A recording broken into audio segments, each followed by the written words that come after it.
would you rather have a ton of muscle or a full head of hair? And I'm like, it's pretty obvious I made that choice. Yeah. Let me see. Yep. I'd like to have a ton of muscle. Hey, everybody. Welcome to It's Just Bodybuilding once again. Of course, my co-host, Dusty Hanshaw, the producer, Scott McNally. I'm Big Ron Partlow. Remember, like, share, subscribe, comment, and ring the bell. Absolutely. And remember, IamMutant.com. IamMutant.com, Dusty20, Big Ron20 for 20% off. Get your ISO surge, get your all in.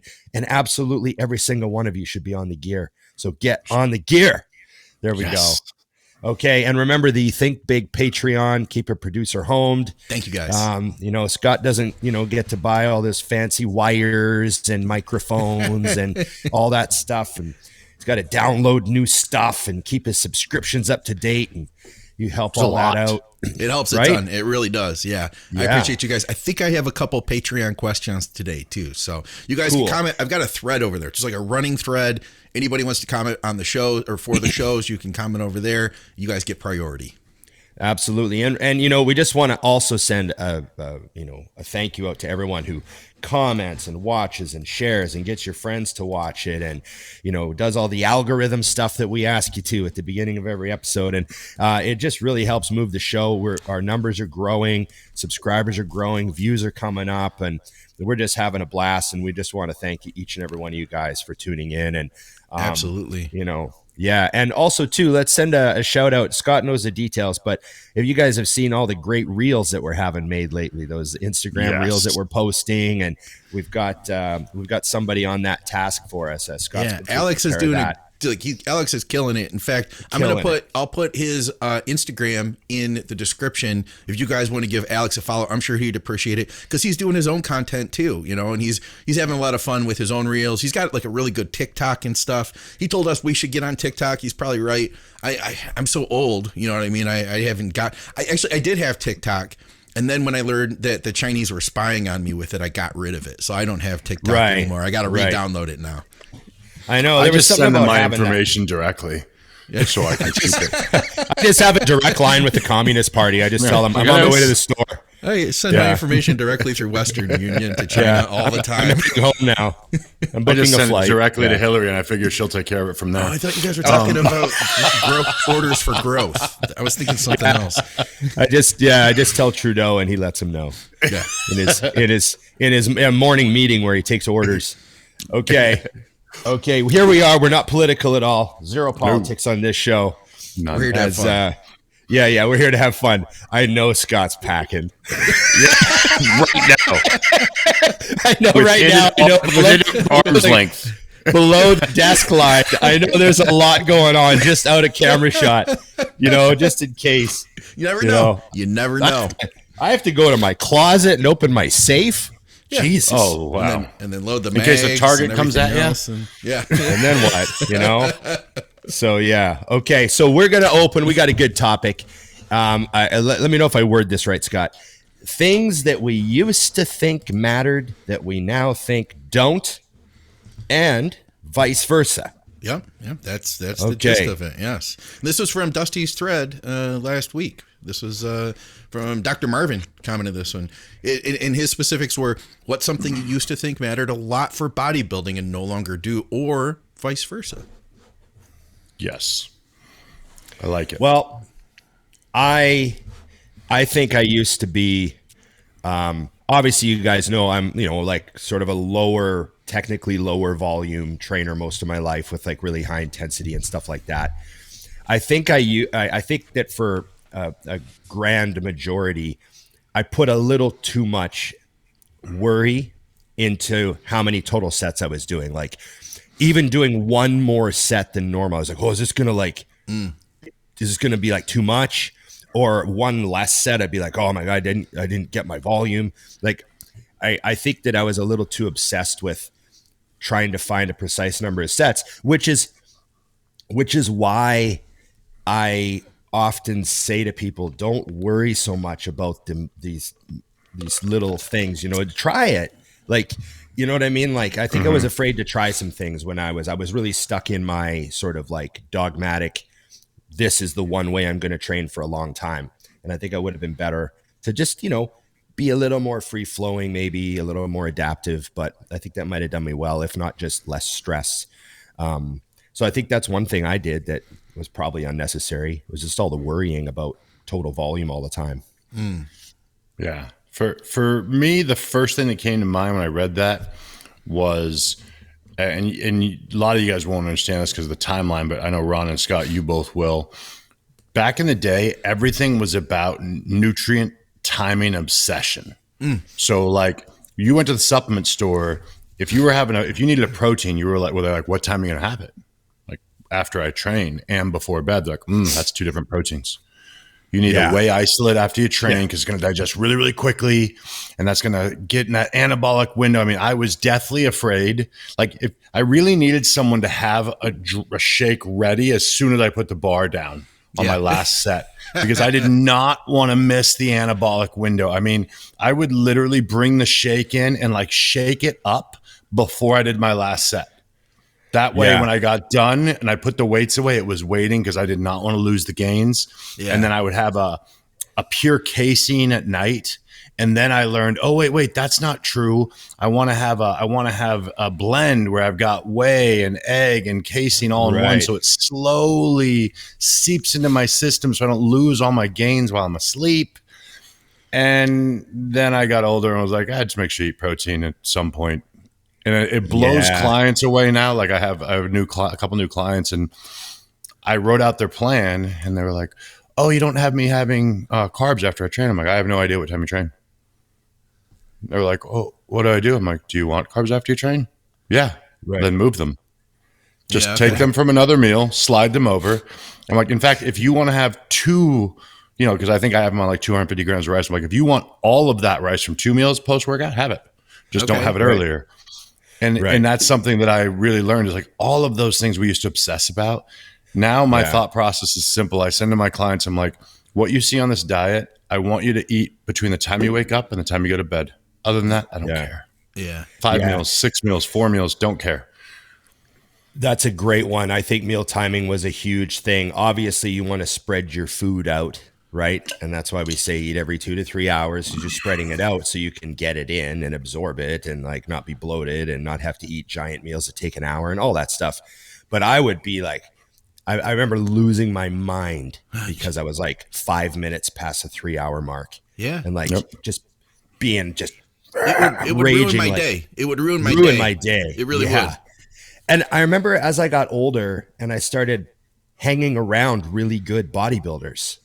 That always helps. Like as you get older, you start hanging around guys that have won nationals and have their pro cards, or they're really high level super heavyweights. And they're like, the first time you hang out with a 280-pound super when you're a kid, and you see how calm some of them were. They're like, yeah, I got to get another meal here in the next, like, as long as I get one in the next hour, I'm okay. I'll get my meal in, then I can train. And then I'm on, and they were just way more like, but they're older guys. They got jobs, they got shit going on, they got kids or whatever. Like, and you start to see like, oh, this is software running in the background. Yes. Yep. This isn't like like the main thing in front of you the whole day. And I started to kind of get it over time. And then you become that 280-pound super heavyweight. And you start to realize, you start having a real life as you get older, and you're working 2 jobs and you got a lot going on. And you're like, oh, I'm bigger and stronger than I've ever been. And I'm worrying less and less about the minutes and this sort of stuff. It's all about consistency over time. It's not about like losing yourself in the minutia. Yeah. Yep. Yeah, those are. I've got a couple I can think of. One of them is the gear side of things. I got really complicated with it earlier on, thinking that like, okay, I'm gonna start out and kickstart with this because it's faster acting, and then go to this, and I'm gonna switch my testosterone to this one, this different aspect. Yeah. And like, really, honestly, what I ended up finding is you find the things that work well for you, you lean into those things, and then you clear your brain of all of that nonsense and you focus on other aspects, because it's really just like the other stuff. you figure out what's going to work and you run that, and then you put your energy into the next thing. I wish that I would have at that stage invested more energy into my training. I was just talking to Scott Stevenson about this yesterday, but I think that training is something that we can always continue to learn about. There's like no end to the next step of what's going to be right for you, and I wish I would have invested more into that. The food thing, I could definitely relate to that too. And I feel like we all have to go through that, because we have to first figure out what like 100% strict is in order to figure out, how what we can get away with. And kind of related, my other one was I was really terrified of losing muscle during a diet. I thought that, you really needed to be so careful. And that ended in 2015 when I dieted down. Is like I took it head on, and I dieted too hard intentionally, and I just said I want to see how far it'll go. And I got down to my stage weight. I've told you guys about this before, but I got down to my stage weight of the previous show, and then I kept going for like another 8 weeks, and I went harder, and I ended up dropping like freaking 20 pounds. Now, honestly, I didn't look terrible on stage. I almost won, like I took second place, missed it by one place. The guy who beat me in that class ended up going on to win the overall. And it was a hell of a competition against him. Had I been fuller, 10 pounds heavier, which I could have been just as lean, you know what I mean? Yeah. And maybe I would have done it, who knows? But honestly though, after that, I bounced right back. There were diets that I had my legs got smaller from the cardio I was doing, but then post-show, a little while later, they're back. 6 weeks later, they were back. So I realized there's a big difference between muscle loss and muscle flatness, but truly losing muscle, it's not as easy as I once thought it was. I was terrified of it at one point. That's a great one, because, I had a few nationals early on. My first nationals, I looked really great. I got second. But then I thought, I fell into that trap as a young bodybuilder, like, oh, I have to be a lot bigger. And obviously, yes, you do have to be bigger, but you know what we mean by bigger, actually getting bigger. Yeah. And so then not heavier. My second nationals, I came in way too heavy. And I remember that whole prep, I was obsessed with like not losing any muscle, because I had some people tell me, oh, you're just looked a little flat, so then that got on my head as a young bodybuilder. And I came in the next year and I wound up in 5th place out of like 15 guys, but I was way off what I should have looked like. And I was like so mad at myself for falling into that trap, because I knew I'd fallen for it. I was like, what was I thinking? You know what I mean? And and then I remember the first year I worked with Chris, we were like 6 weeks out or something. And he's like, let's lean into it. Let's pull all your carbs from post-workout. And I remember that was like the first time I was like, no carbs post-workout. He's like, no, just have your cup of oats in the morning and let's just go no carbs all day. Yep. And I'm like, okay. And I was like, oh, I hope I don't lose any muscle. I lost like 0 muscle. Right. Yeah. My strength was great. I just like felt like tired in the whole thing, but I got way harder and everything just fell into place. And, there's all these fears that you have. And, when you pounded muscle in, it doesn't leave that easily. I wanted to add, just because it was something that you brought up, Ron, on my post the other day, it's important. You don't lose muscle quickly if you give your body a reason to maintain size. And we've talked about this a million times, but I feel there's 3 reasons to maintain or to grow. Obviously, food input, training output, and supplements. The medically enhanced supplements. The performance medical stuff, yes. Yes, that medicine. stuff. Yes. And I think where people go wrong very, very often in preps is we pull the food down because you have to. The cardio goes up because it has to. Then the training intensity drops, which it doesn't have to. And now the only thing you have that's changed is supplements.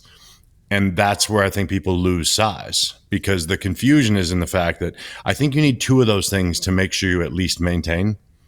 So I was obsessive, and this is something I push on all my clients, like, do not let yourself train less intensely. I'm not saying you got to be breaking records of strength, but you need to really be watching how hard you're training, because if you don't have the food there and you don't have the training intensity, there's no reason for your body to maintain the muscle mass. And people don't realize that. It's like, why do you think when guys stop training, they shrink? Well, because they're not eating anymore. They're not eating like they used to, and they're not training like they used to. Why is it when I came down, those things didn't change? Well, because I don't want to train any other way yet.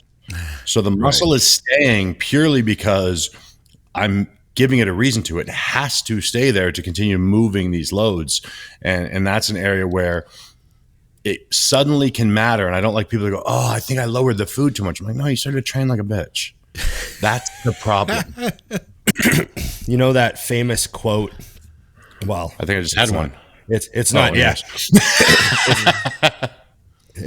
I guess it's not famous enough if I can't remember who said it, but that poem, do not go quietly into that good night. Okay. You know, and it's about death. Like, don't, you know what I mean?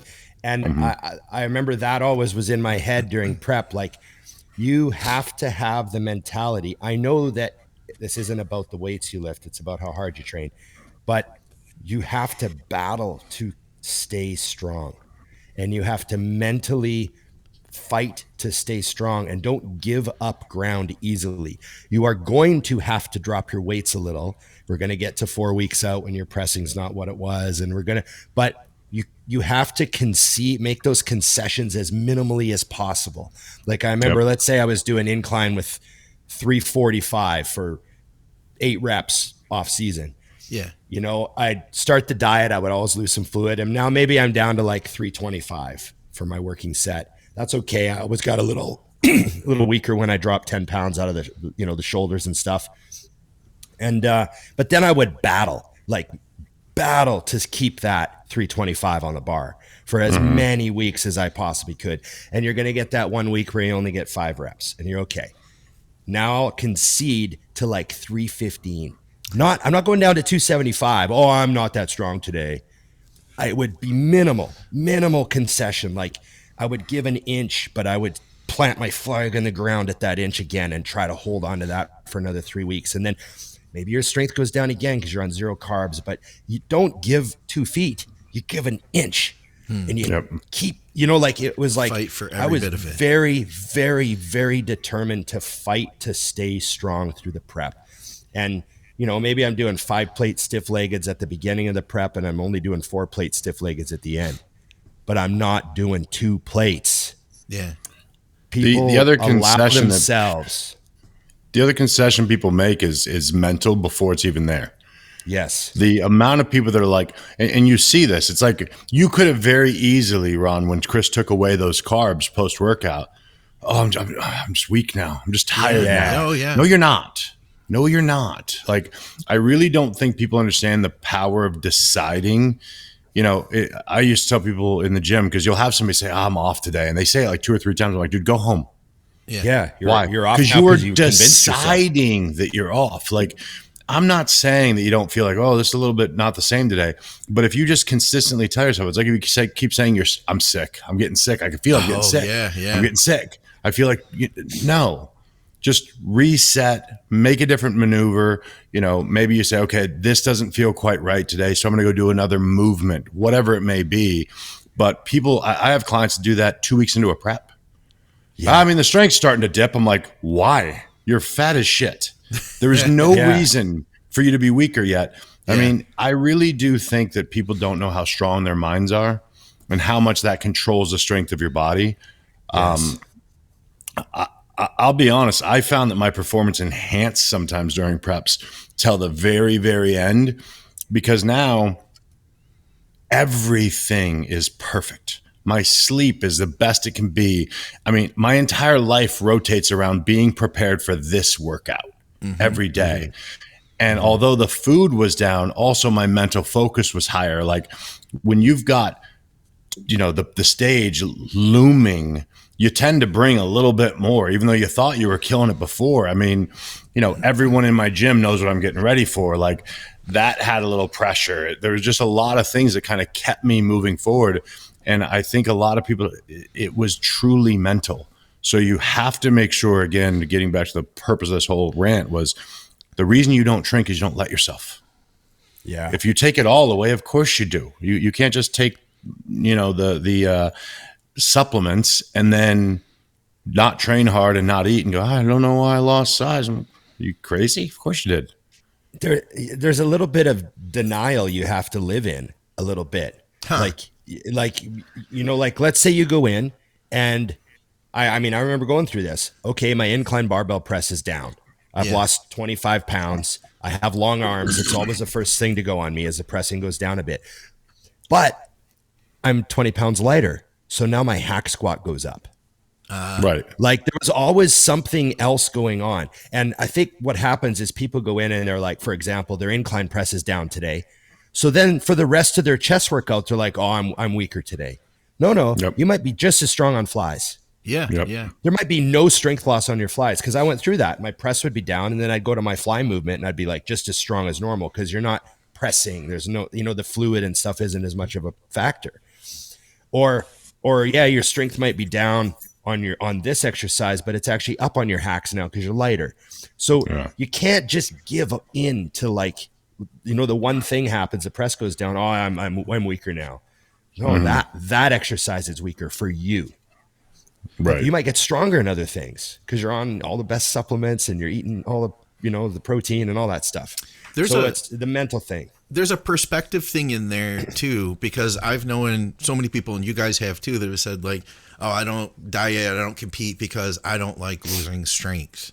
There's that whole thing. Like for you, Ron, you were a strong dude. You're talking about moving some serious weight and then having to use a little bit less, but you're not getting like depressed over it. You know what I mean? You're not letting that get you down because that could ruin someone's day. Like, oh man, I failed. You know what I mean? No, I always thought of it as like fighting a war, and you're moving your flag. If you have to move the flag back, it's as little as possible.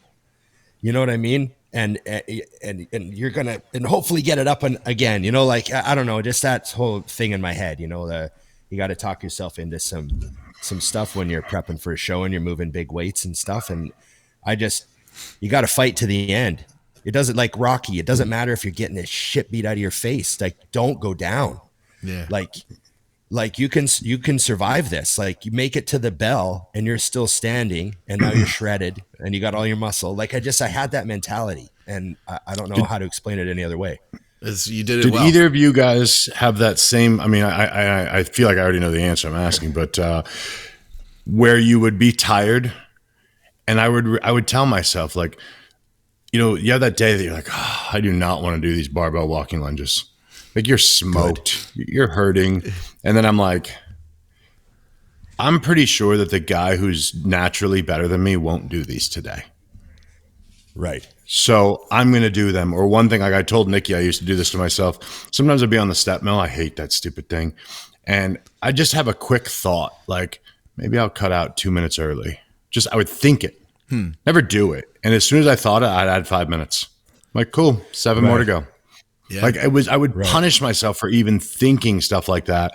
But in reverse, it was very positive. Like, I don't think someone else is doing this right now. And they might have been, but it definitely helped me do some extra things I didn't want to do when you're like, this could be the difference. And I feel like that's the main goal is to make it to the stage, knowing that there's nothing you could do better. And that was always, I think, an area where I thrived, which was I didn't have to win. Because I was never going to lose a show. I would just get beaten. And I that's fine. That just means you're better than me. And there's nothing I can do about that. There's no defense in bodybuilding. But I could always look back and be like, there's absolutely nothing I would have changed. Yeah. So whatever happens, happens. It's fine. Yeah. I've got a name and this is my motivation. Dan Strudgeon.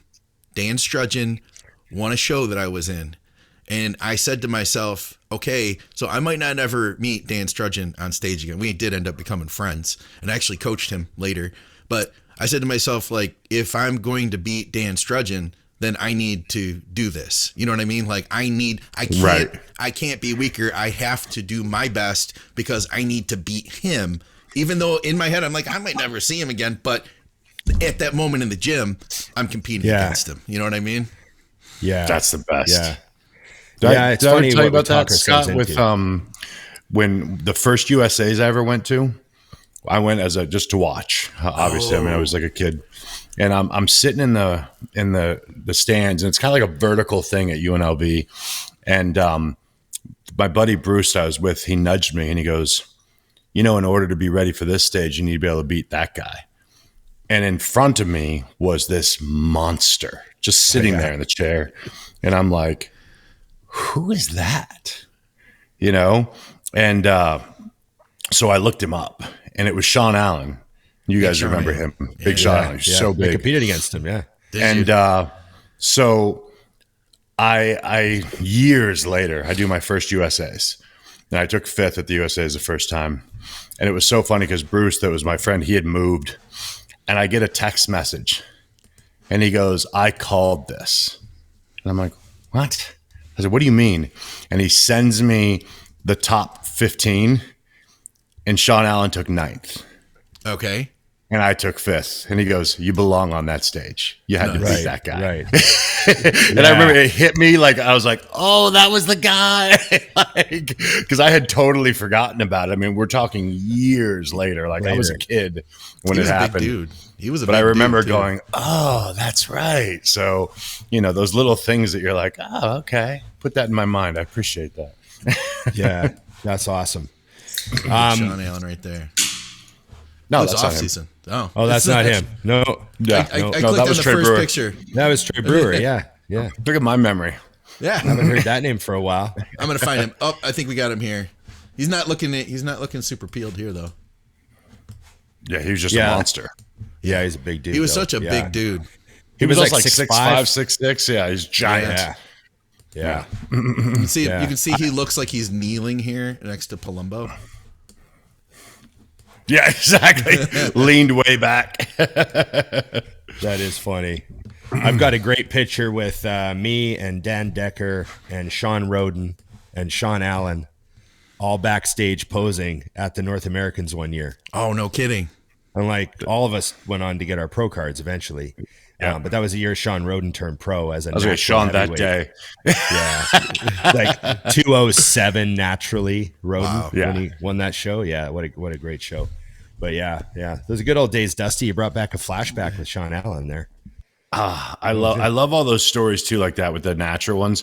I remember when Kai Greene won that when he won that best posing award, and he was like, well, I'm natural, and everyone's like, he's not natural. And then all of a sudden he gains 40 pounds in like 3 months. You're like, oh yeah, oh, he was. Yeah. People always cry not natural, and then the guy puts 30 pounds on his first year as a pro, and they're like, yeah, oh yeah. Here's perspective for you. Here's perspective for you. Yeah. Yeah, that's how big he was. Yeah. Now you can understand why at like 22 years old, I'm like, I gotta beat that guy. Yeah. Hey, you should. Do you remember the Kai Greene clip I sent you guys? Yes. I don't remember it offhand. Did you see it on the Instagram? God should put that up. All right, give me a minute. Yeah. Fill me for me while I find that. Yeah. So, anyways, this Kai Greene clip comes across. Mike Pucinella puts it up because he shot it at like the 2010 Arnold. Okay. And it's Just Bodybuilding chat there on Instagram. But he puts it up, and all of a sudden I start getting messages from people. They're like, "What the? What?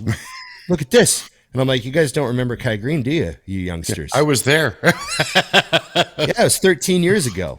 Yep. And then I send it. Yeah. All right. Yeah, let's play this. I sent this to Aceto, and I go, "How does he place?" And Aceto replies, "What do you say?" And I replied, he said, "What do you think?" And I said, "Well, I think he'd probably win." And he said, "Easily." That was his reply, "Easily." But this Kai Greene, like, we forget what Kai looked like. God, this is at the Arnold, huh? This is at the 2010 Arnold, yeah. And remember, he beat Phil Heath. Remember, he beat Phil Heath at that show. Yeah, I was there. That was one of the Arnolds that I got to go to. I was a big Kai fan, and it was kind of like as he went on, he kind of became more of a caricature of himself. You know what I mean? But early on, man, he was just like one hardcore bad dude. I'll tell you, people don't remember him as this. You know what I mean? crazy shit in the gym too. Like he's doing a six Oh. plate squats for reps and 5 plate inclines and doing all that crazy stuff he was doing with Oscar in the gym. You remember the big weights he was pushing? I loved it. Yeah. After And his Oscar 1 hour also warm-up. did every movement in the gym. Yeah. Oh, with yeah, he heavyweight. did. Yeah, but I mean, like, I don't know, man. I know times change, but do they? Like, where does Kai land now? Where does this physique land now? It's insane. It Yeah. really is. And that's what I often say about Phil Heath, because I think, you know, this physique beat Phil that day, and then Phil obviously made some improvements and went on to win. But that era with Kai and Phil, I know everyone just kind of thinks of Kai and Phil, blah, blah, blah. Yeah. But they were like a stone wall. No one was getting through those two. They were like, it was crazy how good they were. I gave Kai all the respect in the world during that time.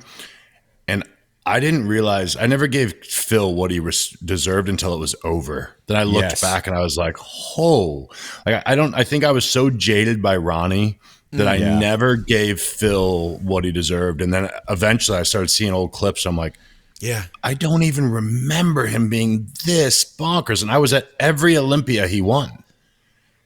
And I know. It's like, where was my head in those moments? Because I was like, he's not Ronnie. That was like my answer. He's not Ronnie. Yeah. I'm like, really? So we're going to pretend like he's garbage? Oh, it's 245 and Ronnie was he's- 280. So Yeah. But meanwhile, then you start really looking and you're like, his rear double. I used to arrogantly be like, Ronnie smokes everybody in rear double. I'm like, I don't know. I'd have to see those two really next to each other. Like, well, and poses like the side chest. I never really liked how Ronnie posed his side chest. It was Right. like never. I didn't like how he set up his leg. I didn't like how he kind of rolled his shoulder forward a little bit, and yeah, I just you're didn't just like, so big it didn't matter.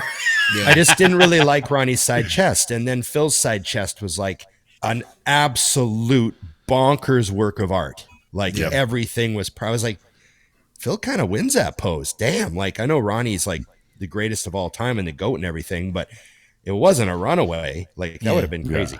Well, and think about it too. Yeah. Like in that era, we weren't as concerned about ab control, you know. So like everybody had bigger, thicker stomachs. That said, Phil's stomach was still by like everybody else by that standard. Yes. It was tighter.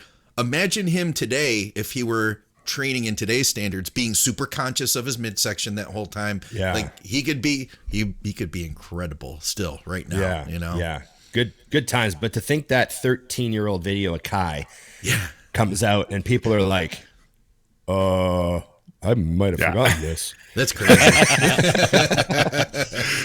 So speaking of the Arnold, do you guys see the news? Andrew Jacked has pulled out of both Arnolds. Oh. He put up a post today. It's all over the place. He said, due to there's too much going on in my life. I've got a lot going on right now. I don't want to do this show and be less than 100%. So I'll be withdrawing from both Arnolds. So now they're talking about, you know, is there going to be a penalty, you know, because sometimes they get fined for, you know, if they sign a contract and then don't show up, there's that sort of stuff, which I'm sure isn't his main concern if he's got stuff going on. But what do you guys think of that? It kind of, you know, clears the path a little bit. It does. It's a shame. That's for sure. I mean, I think a lot of people were excited to see. We were excited to see what was going to happen because we had him right up there. You know what I mean? Yeah. Yeah. Well, we got, you know, we had, who did we have in the top three? I mean, we're looking at Samson and Andrew Jacked. And who else was on the list that we had in the top three? Hattie's doing the show too. Oh yeah. Yeah. So that was our top three. And then of course, you know, Nexzilla's in there, which will be really crazy. I mean, who knows what he's going to look like? I mean, if he shows up with detail, that's a different situation. Yeah. It's going to be cool to see how he stands up against those guys, how he compares to them, you know? Yeah. It's funny. I tell people, you know, we get the odd criticism comment. It's not that odd. I remember when we did, when we did the Arnold, we talked about the Arnold a couple episodes ago, and people were like, Nexzilla's in the Arnold. I'm like, I know, we just didn't get through the list. Like This is what we do. This is what we do. Like we look at the list, we talk about 4 names, and then when we're just about to talk about the name that you are thinking of, Dusty tells a fart joke, or I Scott see something says shiny in something that over here. you see something shiny, or there's a squirrel. It's really hectic. Dogs barking. It's a lot going on. And so, and then also, I got to say, you guys got to give us a little bit of leeway. I saw one guy commented on the Tom Haviland video. He's like, he wasn't special services. And I'm like, hey, Google told me. He said, do your research. Yeah, do your research. I was literally on Google. I Googled his name, and then all these things came up, and the one said, ex-special forces monster lifts heavy weights. I'm like, oh, he's ex-special forces. Scroll. What should we do? We be calling his mom or something, you know? That's the limit of my research. I'm not like looking him like, yeah. You know, you need to call the Australian Special Forces and check that out, Ron. Get this Before right. I say this. I saw that comment, and I kind of felt like, oh, come on, man. Like, what kind of standards are you trying to hold people to here? Was my thought. Like, I'm not watch this show and assume we're checking into this. What do you expect from us? We go to a bodybuilding show and only talk about 4 people and leave the winner out. And you think we're going to we don't mention the winner. Yeah. If it's not in a meme, I don't know it. Like, quite simple. If it's not in a Joe Rogan AI video, then I don't mention it. Somebody commented in the last episode, this is a great episode. I can't believe the whole thing was AI. Right. Yeah, there you go. Well, that's how you knew it was that's how you knew it was AI, because it was good. Better the less we show up. Yeah. Very valid. Okay. Well, I don't even remember what our opening topic was, but I'm sure we completely covered it thoroughly. We did. Investigated plus a bunch of other stuff too. And then wound up talking about Kai Greene. What's next on the list, Scott? You had one for us. I do have some show and tell for later in the show. I have this box, which we shall unveil. But you had a topic for us, and we're going to try to dance around this one really carefully. I had a guy, he messaged, he said, make 3 good points to convince a gym bro to use gear. Now, I thought, this is a terrible idea. I have to present this to the guys first thing in the morning. Yeah. So I thought I would share how it happened to me. Okay. Because I don't want to steal credit for this. So here's how it went down when I was a kid. I was trained by a natural bodybuilder, and I decided, like, I kind of, like, you know, like you said, Ron, I planted my flag on the natural thing. And I was talking to the guy. I used to tint windows. And I was telling my bosses, well, I'm going to stay natural. And he goes, why? And I go, well, because it's like the right thing. I mean, that way everything I gain is mine. Yeah. And it's really my muscle. And he goes, oh, I have a thought. And I was like, okay. And mind you, this is a guy that smoked 2 packs a day in our bed. Never worked out a day in his life. And I was like, all right, what's up? And he goes, you know Melissa that works at on the drive? And I'm like, yeah. He goes, do you like her tits? And I'm like, yeah. He goes, does it bother you that they're not natural? And he goes, or do you just like them because they're bigger? And I go, that's a good point. And I immediately ordered. Can you get me some D-ball? Yes, I can. Yeah. Mark that time great. That I just used a word I wasn't supposed to use, Scott. Yes, I am doing so now. I just used the word. We had a whole conversation about what not to say, and then I was like, we're being careful. We're being careful here. But yes, so that was how I was convinced, and I thought it was genius, because I was like, he makes a valid point. He does make a valid point. I remember training in high school.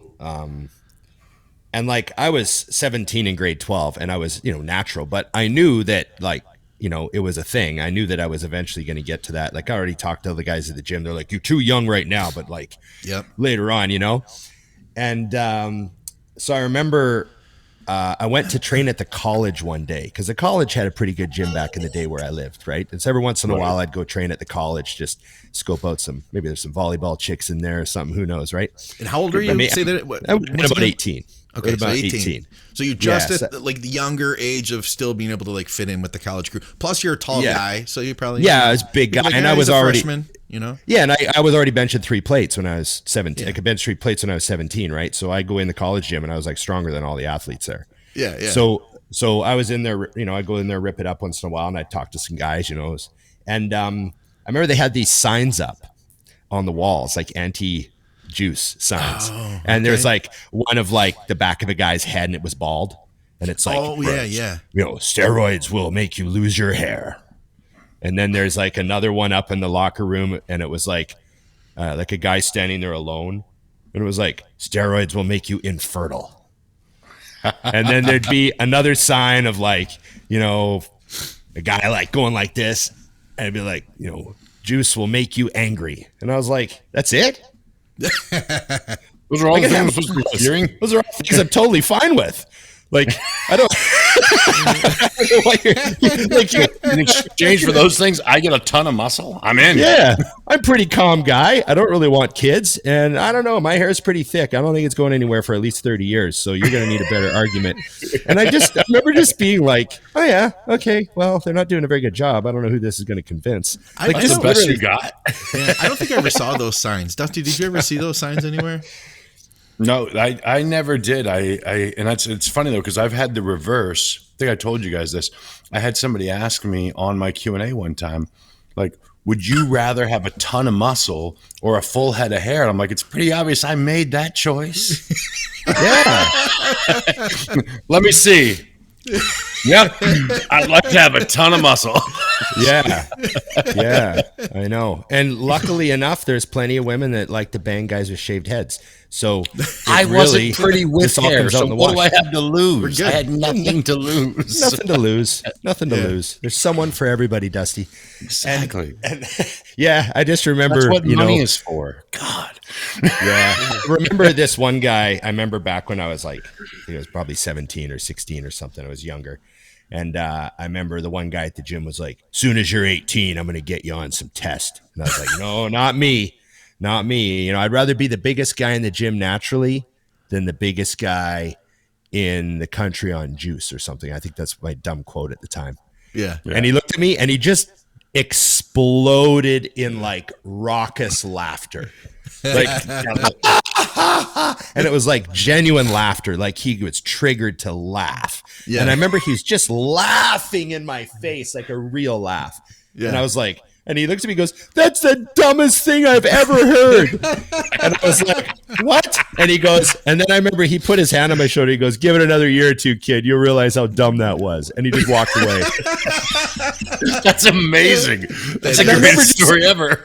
It was like things were going in my head because I was like, I was like young enough that I was like, still no, right? Yeah. And I was like, oh, maybe he's got some points. And then, it's just funny. Yeah. On his 18th birthday, Ron's like, I admit it, it was dumb. Where do I get it? Where do I get it? Yeah. No. But I do remember, do you guys remember the first time you ever bought any super supplements? Of course. I do. Of course. I remember the fanny pack it came out of. Okay. Well, tell me your story, Dusty. You're buying some super sups for the first time. You meet a guy at Subway. How does it go down? No, so I actually now that the store doesn't exist, I can say this. I had him come by the store. He used to come in there. And he was in, and I knew that he was the guy. And I was like, hey, I want to get some stuff. And he was like, okay. Whoa.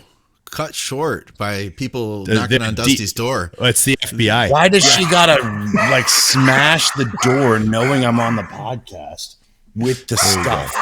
Kills me. That's funny. You're going to have barking dogs to make sure the feds aren't listening. Donna, Harvey, relax. So anyways, hi, Nikki. The whole world knows you're here. Anyways, so he comes in and he goes, what do you need? And I was like, well, what do you have? And he literally unzips the fanny pack. Oh, wow. And he pulls out. Oh, the fanny pack dealer. Yeah. Oh, right then and there. And he pulls out ampules. Primo. Carrying glass amps around in his fanny pack. That's just a classic 90s move. How much are those? And I don't remember. I wish I could remember. But he was $25. like, you can have 10 of them for this. And I was like, all right, can I have them now? And he's like, sure. So I bought them from him right then and there. And actually that night I took my first shot in the back there, which I was sweating. It was a mess. I was so nervous. Big deal. It's a big deal. Big deal. But, big deal. But I will say, for those who are like, oh, it doesn't really do much, I put on 25 pounds in 10 weeks taking one of those a week. Yeah. It was asinine. Those Primo amps. Yeah. And I mean, and the wildest part was, I will never forget, I was doing a dumbbell shoulder press in the gym. And this is 5 weeks in. And I'm like, all right, shooting for 8, you know? Yeah. So I know I got my numbers. I kick them up. 9, 10, 11. I kind of look back in the mirror at my training partner. 12, 13. I put him down. I'm like, this stuff is awesome. Another 10. That was it. So kids, don't do it. It's not worth it. Yeah, it's a terrible idea. I remember the first. moment. I remember the first stuff. I remember I was kind of thinking. I'm like, oh, maybe I'll do some stuff, right? Yeah. And I remember my buddy was at the gym one day, and he goes, "Hey, can I get a spot?" And I was like, "Yeah, sure." And I went over, and I know he was like pressing like the 100-pound dumbbells, right? And I get over there, and he's got the 110s. And I remember, like, he was a really good friend of mine, so I knew, like, oh, this is heavy for him. Like, I go, "You're doing this?" He's like, "Yeah." And he gets back and cranks out like 6 or 7 reps. I spot him on a rep. I'm like, "That's your best set ever?" He's like, "Yeah." Week 2 on D-ball. Nice. And I was like, oh, yeah. And you were sold. Okay. You saw the results. Like, I want to be doing that too.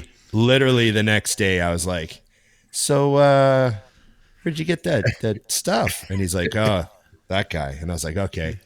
So I just went over and I was like, hey, I was wondering if I could double up on what he did. And he's like, sure, come by my place tonight, kid. I still remember the dude.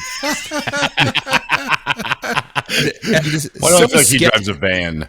Yeah, it's so sketchy too. I like roll past his place and knock, and it's like one of those places like his dog's barking and people running around. It's like a hectic household.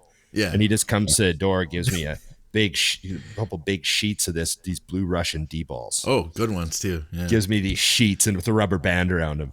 He's like, here you go. And I gave him $300. I still remember. Gave him $300. And he gave me all these D-balls. It's like $1 a pill. And it was just the first time I remember. And it was just I was like really nervous driving home. I was like, oh, I don't want to get in trouble. You know what I mean? Yeah. Then I realized. I don't think people on this show also understand how much money $300 was in our life at that point. Well, technically that was like, with inflation, that was like $1,200 in the 90s. Seriously, like I think back of whatever, $250 or whatever it was, and I remember like, well, minimum wage was like $4.75 at the time. So do the math. And we're talking I was Canadian thinking here, $8.50 when that's like $1 for all the Americans watching. Yeah. Your month rent. Actually made shoes for Nike, but anyways, yeah, you could rent an apartment. You could rent an apartment for $400 a month. Yeah, you could. So there you go. And gas was like 87 cents a gallon too. So you guys don't do gallons over there in Canada, but liters. Yeah, were there. Yeah, liters. Yeah. But yeah, it's good times. Doing a sketchy little supplement deal with your neighborhood gym guy to get going on your first run. Those are some amazing stories. And knowing you guys for this long, I've heard so many stories. I never heard either of those stories before. And the key is I made sure I transported them home in my fanny pack. Oh, there it is. Oh, yeah. 'Cause that's where they go. I remember I got a little older when I was working in the bars, and guys were still wearing fanny packs, like late 90s, early 2000s. All the door guys were still wearing them. Yeah. And to us, it was like a bodybuilder thing. Like you got your wallet, your keys, pack of gum, little Blistex, maybe a condom back in the days when we used to think we were going to use them. Yeah. Yeah. And you never use them. And That's really funny because it's true. It's true. You never use them. Hey, I'm still here. I didn't die. I made the 90s. So you get, and then I started running into other bodybuilders because that's all I carried in mine. And they all had like tons of gear in their fanny pack.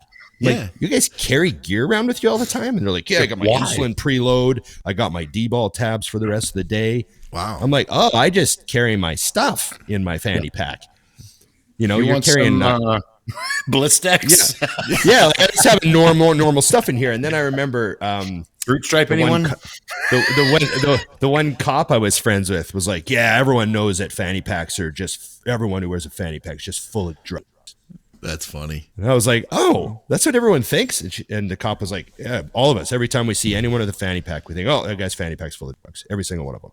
Yeah. And I was like, oh, I was like, I didn't and realize he was right 99% of the time. Yeah. I ditched the fanny pack after that. I was trying to be, a better member of society. So, hey, I've got an important question, guys. I forgot we did have one listener question that I really wanted to make sure we nailed.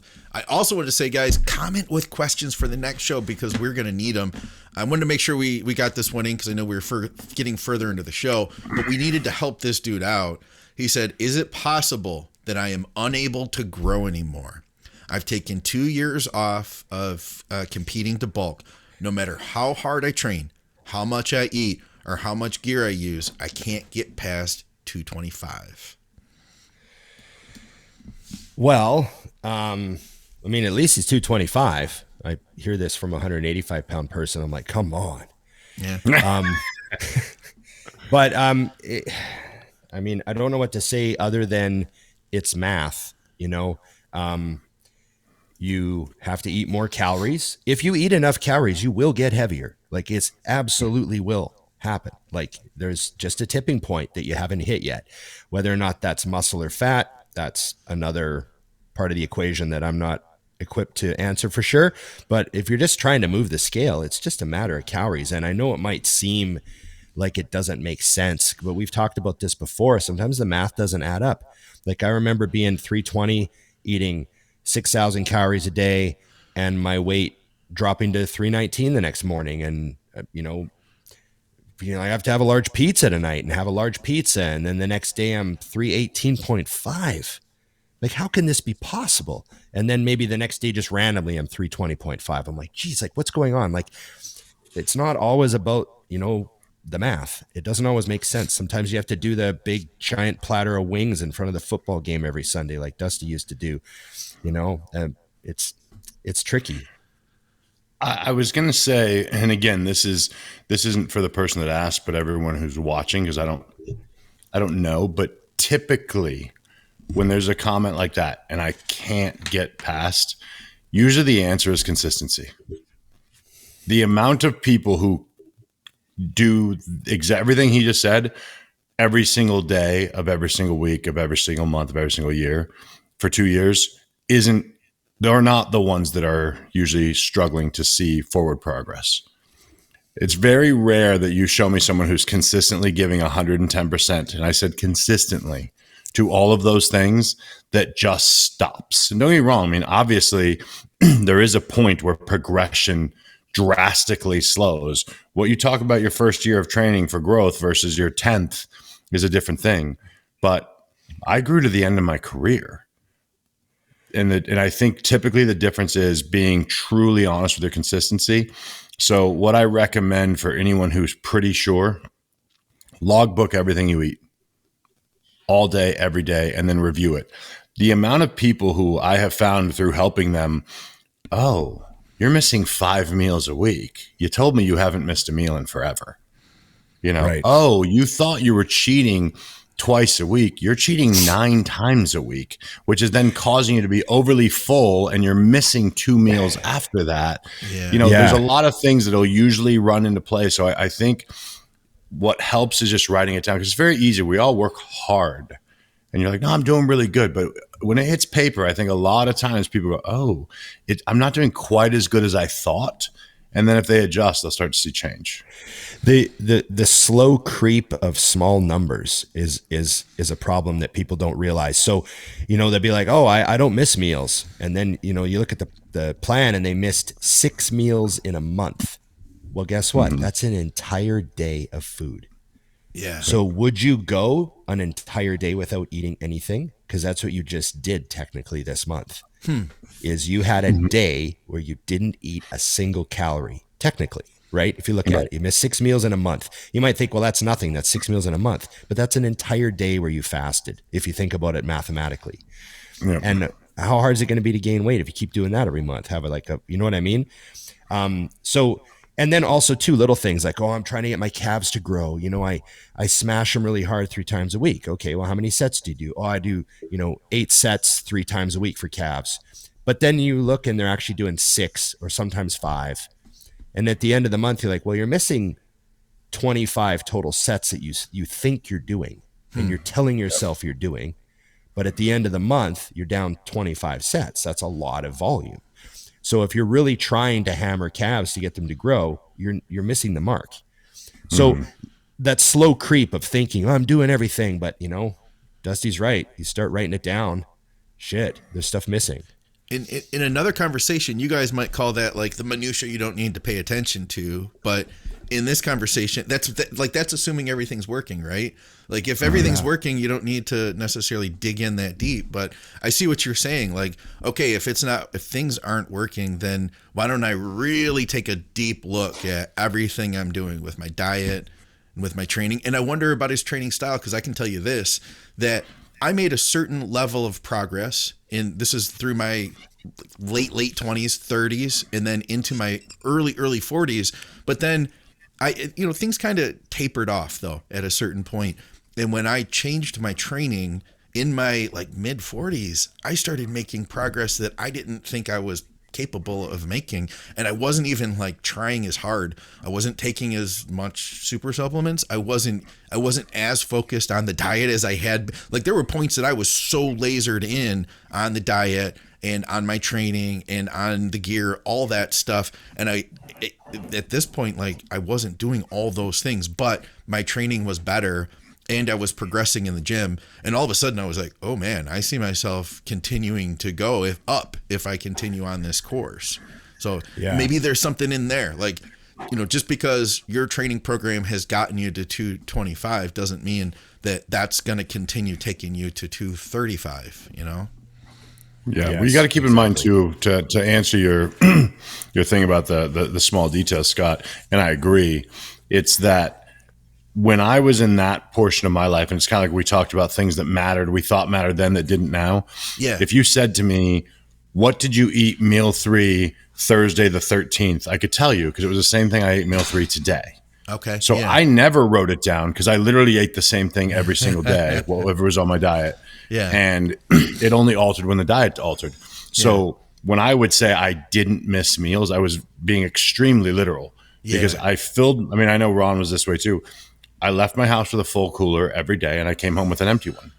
And all the food was packed and managed. And the only thing that I altered as I got more experienced was I actually brought an additional 4 cups of rice and 10 ounces of meat with me because if I was hungry enough, I ate that also. No kidding. Because that was like my, okay, if we can get it down, let's eat more. So it was really, really simple, but it's usually those little things like Ron said. I mean, for me, it was sleep. I always struggled to sleep and I just had to find a way. It's like, okay, I couldn't seem to control that. It's like, then I learned, I can nap pretty well. So I would literally get 20-minute naps twice a day when I could. And that all of a sudden I'm like, growing again. So look for things that you can control that maybe you do realize aren't perfect. And you might say, well, they're out of my hands. That's all right. Is there a way we can manipulate what's in your control to improve? And I think you nailed that also, Scott, because I've seen that even now. Like I can't train exactly how I used to, but I can definitely put on muscle still if I choose to by training a different way. I had one more. What about the box? Oh, one more quick one. Fat grips. Okay. What do you guys think? Fat grips. I'm already very, very uncomfortable with thickness, and that just makes me more envious. Oh, wait, what are we talking about?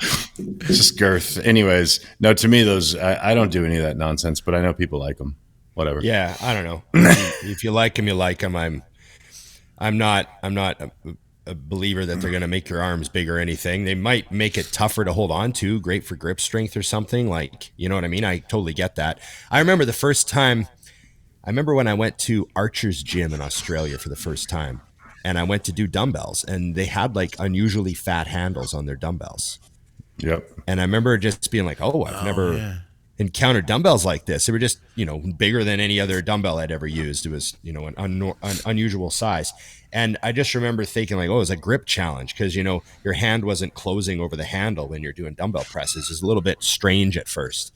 Yeah. But I remember just getting used to it and thinking like, oh, I think my grip strength is a little better now from, curling them and rowing them and stuff like.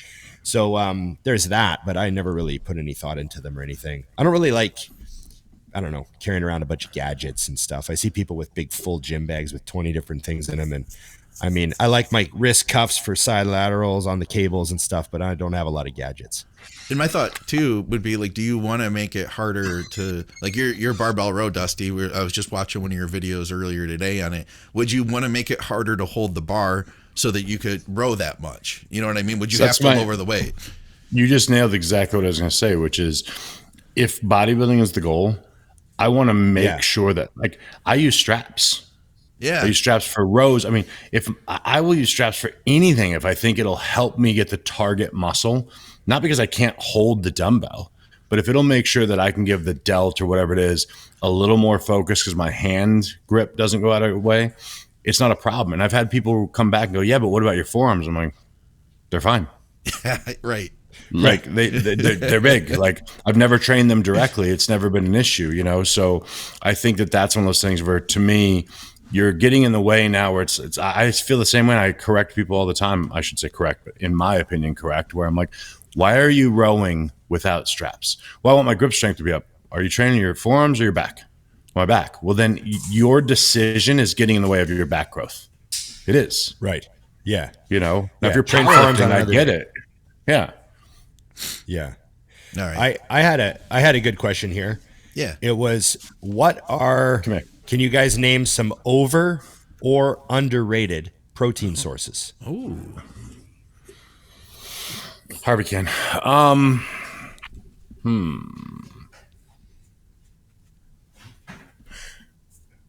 I never use pork in diets, but you can get pretty lean pork, can't you? Pork tenderloin. Yeah. Be very lean if you like to. I think that, I mean, the way I grew up and the way I grew as a kid, I think dairy is very villainized now. I mean, milk protein is absolutely fantastic for bioavailability. Milk protein is very, very high quality. I think like a sugar-free, low-fat Greek yogurt is incredible protein quality. It's never been heated. It's not exposed to heat at all. There's no denaturing. It's really good quality protein. Some Greek yogurt with some, throw some fruit, berries. You could throw oatmeal. You could throw granola life. Yeah, you can use Greek protein. I've had people get shredded using Greek yogurt in their diets. Like just sort of, I get it if you have some sort of issue, but there's some people that think they have to get rid of every little gram of dairy. I've had females keep Greek yogurt in their diet all the way up to the show. Yeah, and it's like no problem at all. They're fine. So, it just depends on whether it becomes like where they're too hungry because it's kind of a liquid, So like you eat your Greek yogurt meal and it kind of like you're pretty hungry still. So maybe during the last part of the prep, it's not the best. But I mean, I used to eat an entire tub of Greek yogurt every day. I would put like fruit and peanut butter and a couple scoops of whey isolate in it and just stir it up like a great big bin of just nutrient dense growth. And I just plow that whole thing watching a movie. It'd be like 130, 140 grams of protein eating the whole tub with whey in it. And I just eat the whole thing. I remember taking an entire tub of Greek yogurt with some whey in it to the movie theater. And I'd eat that whole thing watching a movie. So I think that's underrated. I mean, I drank a gallon of milk a day as a kid. And I did that when I was bodybuilding because I got into that. I don't know if you were around for that, Ron, on the boards, but I kind of did the deep dive into raw milk. Oh, yeah. And I started going to down. I lived in Scottsdale, but down in Gilbert, there were some farmers down there. I'd go buy it from them, and because not even going to get into it on the show because it'll start a shitstorm. But basically, I was like, oh, okay. The bad part of milk is all the things we do to make it last longer. Okay, fine. So I went and did the raw milk thing, and I will say it was an easy way to pound calories onto the same stuff. I'm like, instead of having water with my shake, I'll use this calories. And it also tasted awesome. So that was not hurting my feelings. No, I one of my favorite things about Sam Sulek is that he's doing stuff that we seem to have en masse abandoned for no reason. Like, I get that some people have issues with lactose, don't digest it well. Some people drink dairy and they feel like they get all mucusy, and I get all the reasons why some people don't like dairy. But man, I was fine as a young bodybuilder like Sam, having those giant bowls of cereal, dumping half a liter of milk on it, and then look at the gains. It's like it's I don't know. We've abandoned a lot of foods that for some people are completely fine. Yep. And there's no need for them to be abandoned for a lot of these guys. If you tolerate stuff fine, like you digest it well, big and strong kid like that, you can drink milk all day. So I remember, we'd need food real bad. So we'd go to the grocery store and buy like a liter of skim milk and just, an apple and just chug it as a snack. Like, just keep the calories going, So...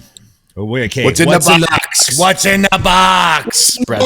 All right. I also wanted to say shout out to Mike over at Iron Asylum.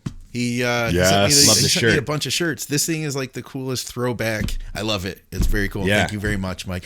And we got a stack also. Shout out to Justin, a guy who listens to our shows. I don't want to mention his last name because he might not want me to.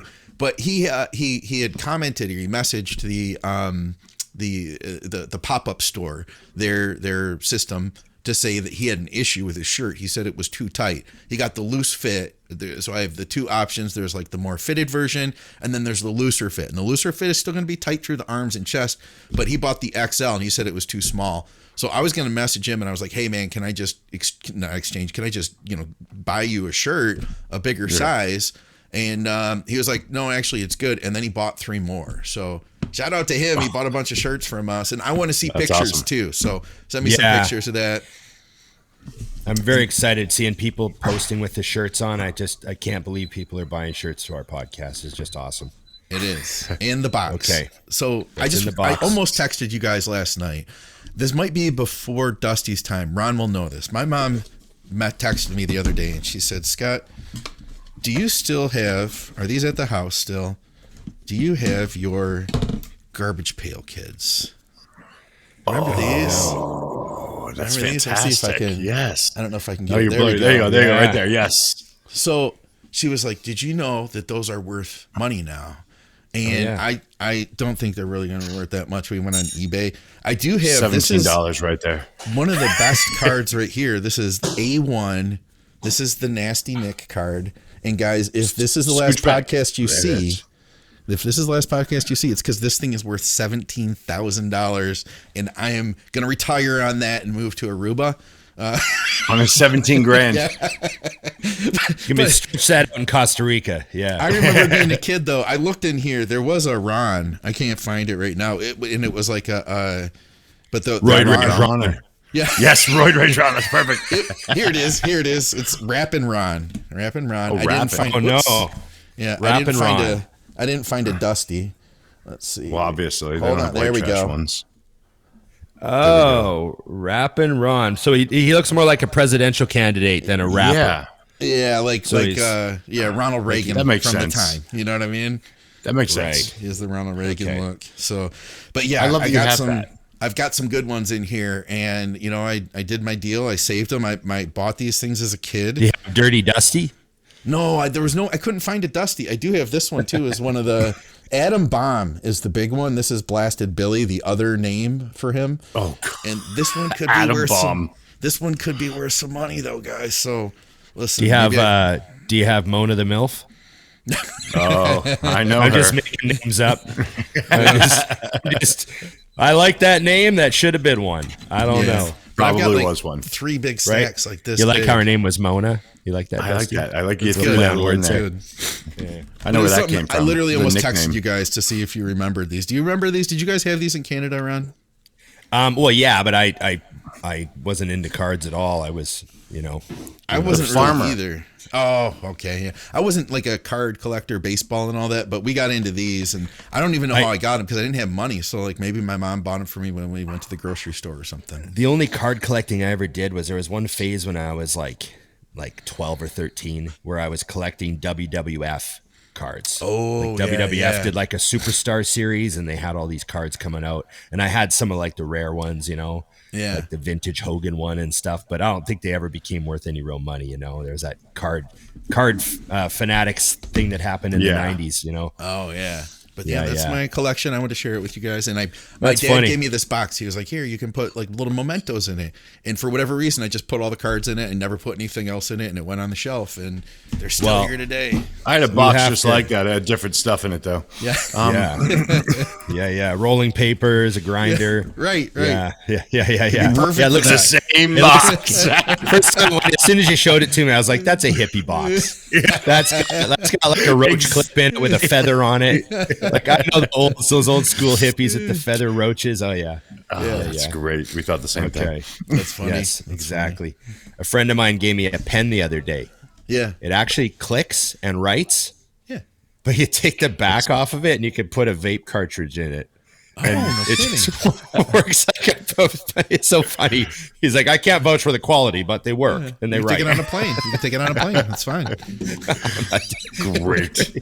I'm like, you think I need like a stealth pen? Like, I walk around in my hand. Yeah, like I can't go to the mall without my pen. Like Jesus. Like I don't know what these people think. The judgment on Ron is pretty high on that. Actually, so many people. You should be able to leave your house without having your weed with you at 24/7. Jesus. You know, that's Ronnie leaves the house. He's like, I got my keys, I got my wallet. Weed. Gotta grab that before I leave. Can't go to the store. I know. Okay, what else we got? Is that it? That's it. We're on to the next, man. Yep. We're on to the next. We're just going to do them like that. We got some good feedback on the what do you call it? The reaction videos. People are enjoying those. Oh, I'm loving the reaction videos, and I'm loving the reaction to the reaction videos. Yeah, you know, reaction squared. Reaction squared. It's awesome. The Tom Haviland one was fun, you know, despite us having some of our facts just completely made up. That's fine. Lies. It's all about entertainment. Idiots. You know, I hope Tom doesn't mind. And what else? What other one did we do last week? Tom. We did the Flex Wheeler, Chris Cormier back workout. That was I was so inspired by that too. Watching that workout, like I was watching those muscles contract. I was like, man, I want to train back after I saw that. I'm gonna go do some T-bars. Go do some T-bars. Okay. Well, hey, if all we get out of this is that we feel better about our workouts, that's enough. That's it. That's good enough for me. Yeah, that's enough.